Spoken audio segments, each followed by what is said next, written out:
Құрметті менің оқырмандарым, баршаларыңызға қайырлы күн. Кішкене ауырып тұрмын, даусыма түрме мән бермеңіздер. Және де мен кешегі өзімнің берген интервьюім жөнінде айта кетсем, негізінде ол кісілер қайта жазып, звондап, ол кісілер үшін өте маңызды болды бұл интервью. Алматыға дейін келуге дейін дайын болғаннан кейін ақыр шығатын нәрсенің барлығы шығып қойды деп менде эмоция үстінде. Осындай интервьюді беріп қойған үшін шын жүректен басымды иіп кешірім сұраймын баршаларыңыздан, және де Айдадан, және де Айданың ата-анасынан шын жүректен кешірім сұраймын. Және де Айданы осы уақытқа дейін мен боқтағанымды, және де жаңағыдай қолынан ұстап отыр деп жұлқылап, физически қалай айтсам екен, ұрмасам да сөйтіп жұлқылағаным үшін шын жүректен кешірім сұраймын, басымды иіп тұрып. Және де интервьюда айтылған қойныңда жатқан қатын сенбе деген сөзім үшін шын жүректен кешірім сұраймын. Себебі ол сөз енді Қырғызстанда бар ма жоқ па білмеймін, бірақ та бізде Қазақстанда қолданылатын бір мақалдардың бірі деп айтсам болады. Сол мақсатта айтылған сөз болатын, бірақ та ол сөз Айдаға өте қатты тиюі мүмкін. Сол себепті шын жүректен Айдадан және де ата-анасынан кешірімді сұраймын. Сенімдеріңізді ақтамағаным үшін кешірім сұраймын.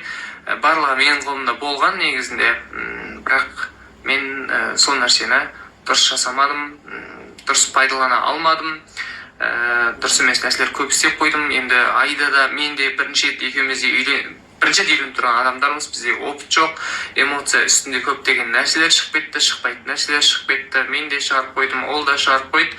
Сол себепті баршаларыңыздан шын жүректен.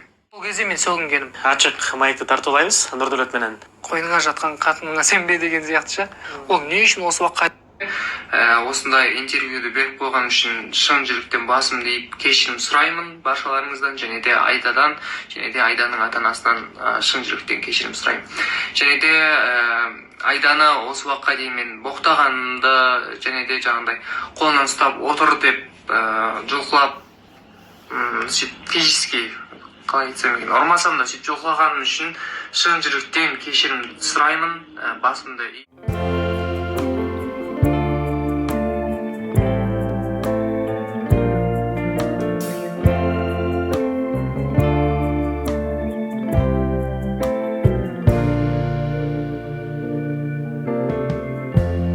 Lighten up, take me on your magic river.